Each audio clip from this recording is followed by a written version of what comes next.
जैसे मैंने आपको बताया फर्स्ट वीडियो में कि मूलांक और भाग्यांक क्या है, ठीक है।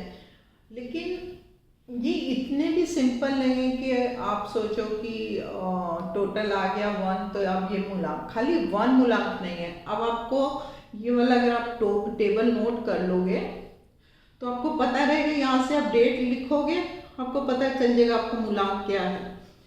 अब अगर मूलांक 1 है तो 1, 10, 19 और 28 सबका मूलांक 1 होगा।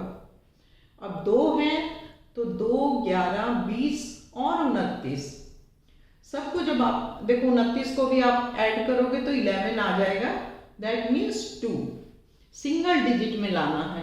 तीसरा 3 मूलांक किस किस का होगा, जिसकी डेट ऑफ बर्थ 3 है, 12 है, 21 है, 30 है। उसी तरह 4 किस किस का होगा, जिसकी डेट ऑफ बर्थ 4, 13, 22 है। उसी तरह 5, 5, 14, 23, 6, 6, 15, 24, 7, 7, 16 और 25, 8, 8, 17 और 26 और 9 किसका होगा, 9, 18 और 27 का।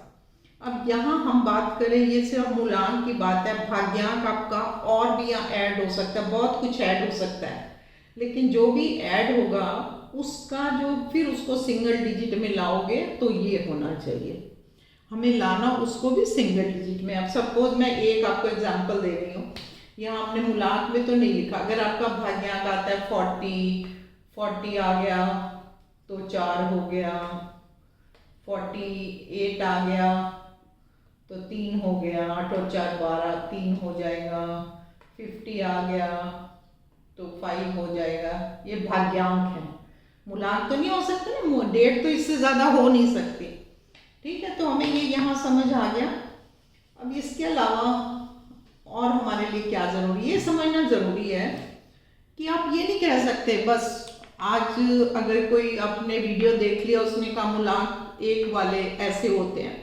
मूलांक 1 सबकी पर्सनैलिटी अलग अलग है।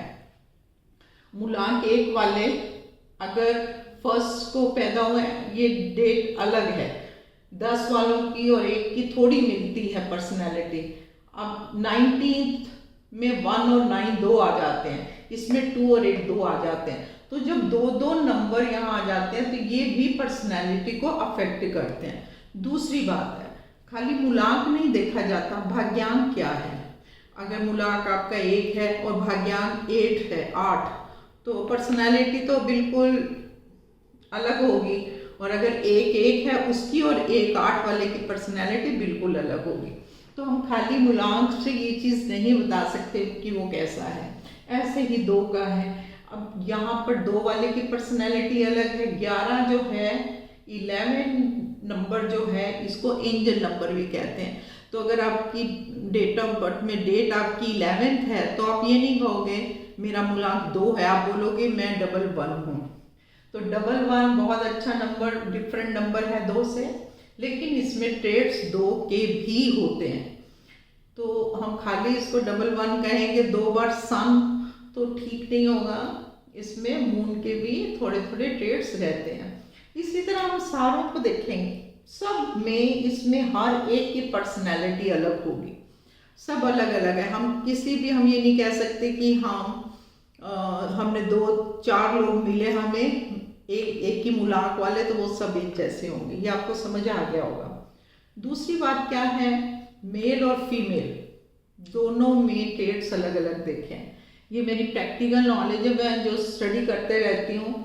जो 1 नंबर वाली लड़कियां हैं और जो 1 नंबर वाले लड़के हैं, दोनों में बहुत फ़र्क है, नेचर में और पर्सनैलिटी में ही बहुत फ़र्क है। ऐसे ही 2 वाले, ऐसे ही 3, 4, 5 सब में वही बात है। तो मैं आपको एक नंबर का ऐसे समझाऊंगी कि इस नंबर की नेचर क्या है और ये क्या चाहता है, ठीक है। अभी आप खाली मैं मूलांक आपको समझाया, भाग्यांक समझाया है, तो आप अभी तक इतना याद कर लो। आपका होमवर्क ये है कि आपको ये पता होना चाहिए कि आपका मूलांक क्या है और आपका भाग्यांक क्या है।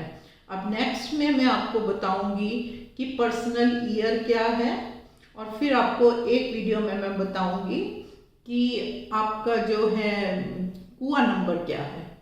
कुआं नंबर भी हमारे लिए बहुत इम्पॉर्टेंट होता है। कुआं नंबर भी निकालना आपको आना चाहिए, जो कम सुनने में आता है लेकिन काफ़ी इम्पॉर्टेंट होता है हमारी फिर। ठीक है, तो आप अभी इतना याद करो और सब्सक्राइब करना भूल गए हो तो सब्सक्राइब कर लेना।